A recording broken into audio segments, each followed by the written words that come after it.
बद्धकोष्ठता ही अनेकांना वारंवार होते आणि याच्याकडे जर दुर्लक्ष केलं तर बद्धकोष्ठतेमुळे खूप गंभीर आजार होऊ शकतात. नमस्कार, मी डॉक्टर प्रभाकर सांगले, पाईल्स फिशर, फिशुला आणि गुदररोग विशेषज्ञ.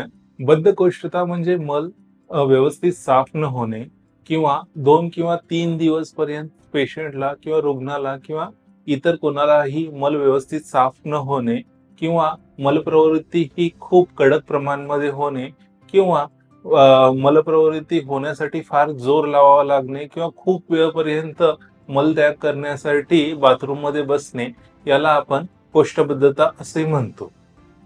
कोष्ठबद्धतेचे सर्वात महत्वाचा रामबाण उपायाकडे आता आपण जाऊया. सर्वात पहिला आहे की चिया सीड्स. चिया सीड्स हे फायबर रिच डाएट आहे. याच्यामध्ये आपण चिया सीड्स भिजवून ठेवून, पाण्यामध्ये भिजवून ठेवून तुम्ही रोज सकाळी जर घेतला तर पोट व्यवस्थित साफ होण्यासाठी तुम्हाला खूप मदत होते. 2 नंबरचा आहे त्रिफळा चूर्ण.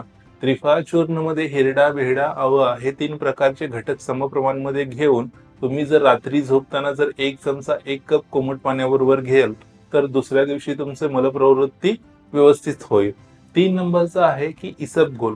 इसबगोल ही नॉर्मल रेचकचं काम करतं. रेचक म्हणजेच काय, पोट साफ करण्यासाठी जी औषधं येतात त्याला आपण स्टूल सॉफ्टनर किंवा माइल्ड स्टूल सॉफ्टनर असे म्हणतो.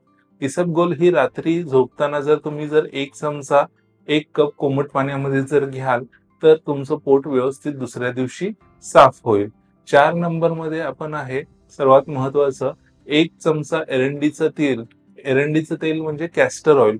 झोपताना जर तुम्ही 1 चमचा एरंडीचं तेल 1 कप पाण्याबरोबर घ्याल तर दुसऱ्या दिवशी तुमचं पोट व्यवस्थितरित्या साफ होईल. याच्याबरोबर पपई, सफरचंद आणि केळ हे तिन्ही तुम्ही जर रोज आहारामध्ये घेत असाल तर याच्यामध्ये तुमची पचन क्षमता वाढते आणि पोट साफ व्हायला याचा खूप मदत होतो. याच्याच बरोबर तुम्ही हर्बल टी किंवा आल्याचा रस जर घ्याल तर तुमची पचन क्षमता वाढते आणि पोट साफ होण्यासाठी ही मदत होते. हा व्हिडिओ जर तुम्हाला आवडला असेल तर लाईक करा, शेअर करा आणि कमेंट करा. अशाच माहितीपूर्ण व्हिडिओसाठी भेटूया पुढच्या व्हिडिओमध्ये. स्वस्थ रहा, सुरक्षित रहा. धन्यवाद.